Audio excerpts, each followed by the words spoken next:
உங்கள் குழந்தைங்களுக்கு ரொம்பவே ஹெல்த்தியான ஒரு ஸ்நாக்ஸ் தரணும்னு நினைக்கிறீங்களா? அப்போ கண்டிப்பாக இந்த 2 ப்ரோட்டீன் லட்டை ட்ரை பண்ணி பாருங்கள்.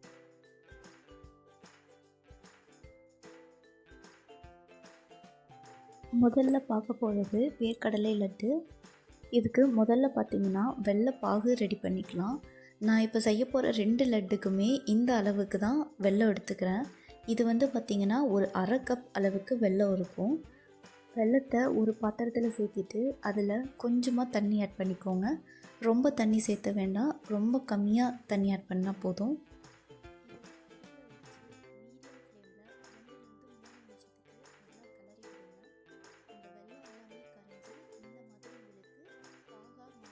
வெல்லம் நல்லா கரைஞ்சதுக்கப்புறம் 2லேருந்து 3 நிமிஷத்துக்கு அடுப்பை சிம்மில் வச்சு கிளறி விட்டிங்கன்னா இந்த மாதிரி கொஞ்சம் கெட்டியாகி வரும்.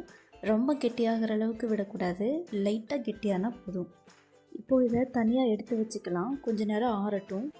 இந்த லட்டு செய்கிறதுக்கு பார்த்திங்கன்னா நான் 1 கப் அளவுக்கு வேர்க்கடலை எடுத்துக்கிறேன். இது வறுத்த வேர்க்கடலை. ஒருவேளை உங்களுக்கு பச்சை வேர்க்கடலை தான் கிடைக்குதுன்னா அதை ஒரு டைம் நல்லா வறுத்துக்கோங்க. அதை இப்போ பார்த்திங்கன்னா தோலெல்லாம் எடுத்துட்டு சுத்தம் பண்ணி வச்சுருக்கேன். ஒரு மிக்ஸி ஜாரில் வறுத்த வேர்க்கடலையை சேர்த்துக்கோங்க. இது கூடவே ஒரே ஒரு ஏலக்காய், அதோட விதையை மட்டும் தோல் எடுத்துகிட்டு சேர்த்துக்கிறேன். இது வாசனைக்காக. உங்களுக்கு வேண்டான்னா இந்த ஸ்டெப்பை ஸ்கிப் பண்ணிக்கோங்க. இப்போது இது எல்லாத்தையுமே நல்லா அரைச்சி எடுத்துக்கோங்க. பல்ஸ் மோடில் போட்டு அரைச்சிக்கோங்க. கண்டினியூஸாக அரைச்சிங்கன்னா எண்ணெய் விட்டுரும், அதனால் டேஸ்ட்டு மாறுறதுக்கு வாய்ப்பு இருக்குது. இந்த மாதிரி நல்லா உதிரியாக ஒரு பவுடர் உங்களுக்கு கிடைக்கும்.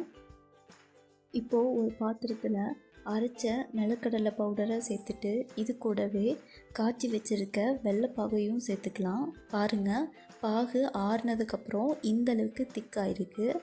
இது ரொம்ப ஆறி இருக்கலை, ஓரளவுக்கு வாமாக இருக்க பாகு. இந்த வெள்ளைப்பாகை 2லேருந்து 3 ஸ்பூன் அளவுக்கு நான் எடுத்துக்கிறேன். உங்களுக்கு இனிப்பு இன்னும் கம்மியாக வேணும்னா நீங்கள் 2 ஸ்பூன் ஆட் பண்ணிக்கோங்க.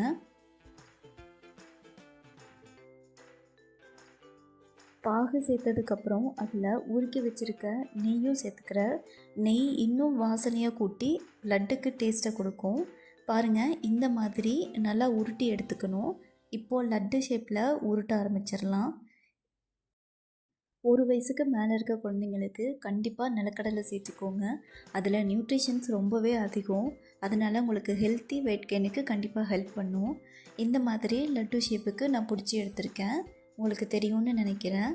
நான் மிச்சம் இருக்க எல்லா மாவையுமே இந்த மாதிரி லட்டு ஷேப்புக்கு எடுத்திருக்கேன். நிலக்கடலை ஒரு சில குழந்தைங்களுக்கு அலர்ஜி ஏற்படுத்தலாம், அதையும் ஃபஸ்ட்டே செக் பண்ணிக்கோங்க. அலர்ஜி எதுவும் இல்லைன்னா கண்டிப்பாக இந்த லட்டை ட்ரை பண்ணி பாருங்கள். பாருங்கள், நான் ஒரு லட்டு எடுத்து உங்களுக்கு உடச்சி காமிக்கிறேன். அது எவ்வளோ சாஃப்டாக இருக்குன்னு பாருங்கள். கண்டிப்பாக 1 வயசுக்கு மேலே இருக்க குழந்தைங்க இதை விரும்பி சாப்பிடுவாங்க.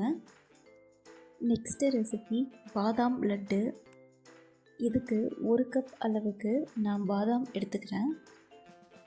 இப்போது இந்த பாதாமோட தோலை எடுத்துகிட்டு நம்ம சேர்த்திக்க போகிறோம்.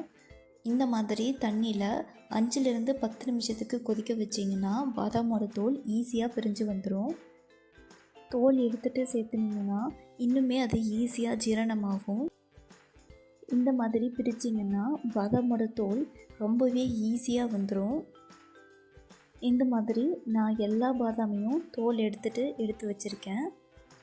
இந்த மாதிரி பாதாமை தண்ணியில் கொதிக்க வச்சு தோலை எடுக்கிறோன்னா கண்டிப்பாக இந்த ஸ்டெப் பண்ணணும். ஒரு டவல் எடுத்துகிட்டு அதில் தோல் உரித்த பாதாமை வச்சுட்டு நல்லா ஈரம் போகிற அளவுக்கு தொடச்சி எடுத்துக்கோங்க.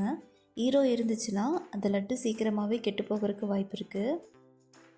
ஈரம் காஞ்சதுக்கப்புறம் இந்த மாதிரி அடுப்பில் ஒரு பேன் வச்சு பேன் காஞ்சதும் அதில் பாதாமை ஆட் பண்ணி நல்லா கிளறி விடுங்க. பொன்னிறமாக வறுந்து வரணும். நான் உங்களுக்கு வீடியோவில் காமிக்கிறேன் பாருங்கள். இது கூடவே வாசனைக்காக 2 ஸ்பூன் அளவுக்கு பொட்டுக்கடலை சேர்த்துக்கிறேன். இதையும் நல்லா வறுத்து எடுத்துக்கோங்க. இப்போது ஒரு மிக்ஸி ஜாரில் வறுத்த பாதாம், வறுத்த பொட்டுக்கடலை இதை 2யும் சேர்த்துக்கிட்டு இது கூடவே தோல் எடுத்துகிட்டு ஒரே ஒரு ஏலக்காயோட விதையை மட்டும் நான் சேர்த்துக்கிறேன்.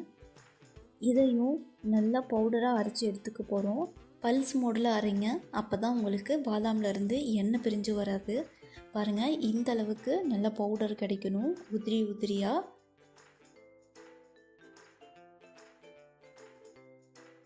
ஒரு பாத்திரத்தில் அரைச்சி எடுத்த பாதாம் பவுடரை சேர்த்துக்கோங்க.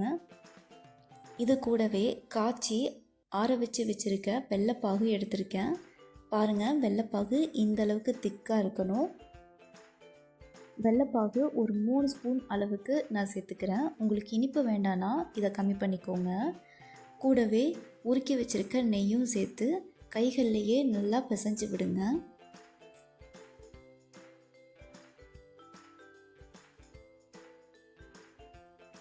நல்லா பசைஞ்சிங்கன்னா உங்களுக்கு இந்த மாதிரி பெரிய உருண்டையாக திரண்டு வந்துடும்.